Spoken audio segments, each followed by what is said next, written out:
আজকে আমি বানাবো একটা সিক্রেট রুম। আর আমার এই ক্যামেরাম্যান যদি 10 মিনিটের মধ্যে আমাকে খুঁজে বের করতে পারে তাহলে একে দেবো পুরোপুরি 2000 টাকা।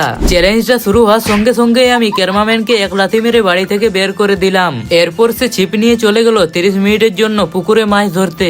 আর এদিকে সিক্রেট রুমটা কোথায় বানাবো সেই জন্যই সব ঘরে এখানে ওখানে দেখছিলাম। তখনই আমার নজর পড়লো এই ড্রামটার উপরে, কিন্তু খুলে দেখতেই আমি দেখলাম এখানে তো শুধু কাপড় আর কাপড়। বেশি কিছু না ভেবে ড্রাম থেকে সব এক এক করে কাপড় বের করে দিলাম।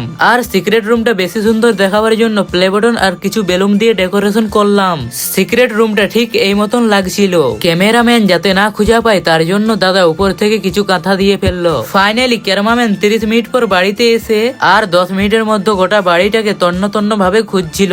কিন্তু এই বাড়ির মধ্যে এসে এর এখানে সন্দেহ লেগে যায়। আর তখনই সে খুলে দেখলো আর আমিও উঠতেছিলাম, কারণ তার টাইম ওভার হয়ে গিয়েছিল। আর ক্যামেরাম্যান 2000 টাকাটাও হেরে গেল।